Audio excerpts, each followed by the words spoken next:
بسم اللہ الرحمن الرحیم۔ السلام علیکم ورحمۃ اللہ وبرکاتہ۔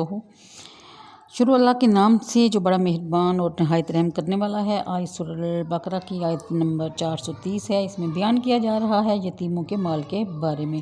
شان نزول یتیم، یہ آیت ان الذین یاکلون اموال الیتامی ظلما کے نزول کے بعد لوگوں نے یتیموں کے مال جدا کر دیے، ان کا کھانا پینا علیحدہ کر دیا۔ ان میں سے یہ صورتیں بھی پیش آئی کہ یتیموں کے لیے جو کھانا پکتا وہ علیحدہ ہی رکھا جاتا، اگر اس میں کچھ بچ بھی جاتا تو وہ خراب ہی جاتا، کوئی اسے نہ کھاتا اور نہ ہی استعمال کرتا، اس طرح یتیموں کا مال نقصان ہوتا۔ یہ سب دیکھ کر حضرت عبداللہ بن رواحہ نے آپ صلی اللہ علیہ وآلہ وسلم سے عرض کیا کہ اگر یتیموں کے مال کی حفاظت کی نظر سے یا نیت سے ان کا کھانا اولیاء اپنے کھانے میں ملا لیں تو اس کے بارے میں کیا حکم ہے؟ اس پر یہ آیت نازل فرمائی گئی جس میں یتیموں کے فائدے کے لیے ان کا کھانا ملانے کی اجازت دی گئی۔ بے شک اللہ بہت حکمت والا ہے۔ آگے والی آیت میں ذکر ہے کہ شرک والی عورتوں سے نکاح نہ کرو جب تک کہ وہ مسلمان نہ ہو جائیں۔ 431 شان نزول حضرت مرثد غنوہ ایک بہادر شخص تھے۔ آپ صلی اللہ علیہ وسلم نے انہیں مکہ مکرمہ روانہ کیا تاکہ وہاں سے کسی تدبیر سے مسلمانوں کو نکال لائیں۔ وہاں اناق نامی مشرک عورت تھی جو زمانہ جاہلیت میں ان کے ساتھ محبت رکھتی تھی۔ وہ بہت مالدار اور خوبصورت بھی تھی۔ جب اس کو ان کے آنے کی خبر ہوئی تو وہ ان کے پاس گئی اور طلب وصال ہوئی۔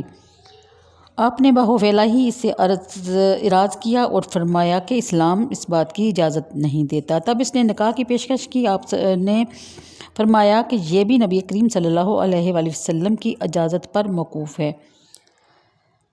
اپنے کام سے فارغ ہو کر یعنی جس کام کے لیے وہ بھیجے گئے تھے وہ مکمل ہو جانے کے بعد یعنی کر چکنے کے بعد آپ صلی اللہ علیہ وسلم کی خدمت میں جب حاضر ہوئے اور تمام واقعہ سنایا اور نکاح کے بارے میں بھی دریافت کیا، اس پر یہ آیت نازل ہوئی۔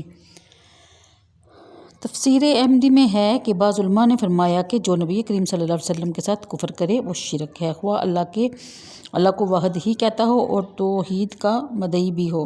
432 شان نزول ایک روز حضرت عبداللہ بن رواحہ نے کسی خطا پر اپنی باندی کے منہ پر تمانچہ مارا، پھر خدمت اقدس میں حاضر ہو کر اس کا ذکر کیا۔ آپ صلی اللہ علیہ وسلم نے اس کا حال دریافت کیا تو انہوں نے عرض کیا کہ وہ اللہ کی وحدانیت اور حضور کی رسالت کی گواہی دیتی ہے، رمضان کے روزے رکھتی ہے، خوب وضو کرتی اور نماز بھی پڑھتی ہے۔ حضور صلی اللہ علیہ وسلم نے فرمایا کہ وہ مومنہ ہے۔ تو آپ نے عرض کیا کہ اس کی قسم جس نے آپ کو سچا نبی بنا کر مبعوث فرمایا، میں اس کو آزاد کرنے کے بعد اس سے نکاح کروں گا۔ آپ نے ایسا ہی کیا۔ اس پر لوگوں نے طعنہ زنی کی کہ تم نے ایک سیاہ فام بندی سے نکاح کیا، باوجود یہ کہ فلاں مشرکہ حرا عورت تمہارے لیے حاضر تھی اور وہ بھی مالدار تھی، حسین بھی تھی، وغیرہ وغیرہ۔ اس پر یہ آیت نازل فرمائی گئی اور یہ بتایا گیا کہ ایک مسلمان باندی مشرکہ حسین جمیل عورت سے بہتر ہے، خواہ وہ کتنی ہی مالدار کیوں نہ ہو اور کتنی ہی حسین و جمیل نہ ہو، پھر بھی ایک مسلمان عورت جو ہے وہ بہتر ہے۔